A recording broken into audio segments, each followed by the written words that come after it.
আমি আছি এখন এই মুহূর্তে বরেন্দ্র গবেষণা জাদুঘর রাজশাহীতে।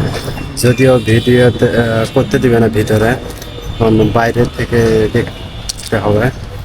এই বরেন্দ্র জাদুঘরটি কিন্তু বাংলাদেশ সর্বপ্রথম ঐতিহাসিক, এবং এটা সর্বপ্রথম জাদুঘর কিন্তু বাংলাদেশ সর্বপ্রথম এবং প্রথম ঐতিহাসিক জাদুঘর হচ্ছে রাজশাহী বরেন্দ্র গবেষণা জাদুঘর।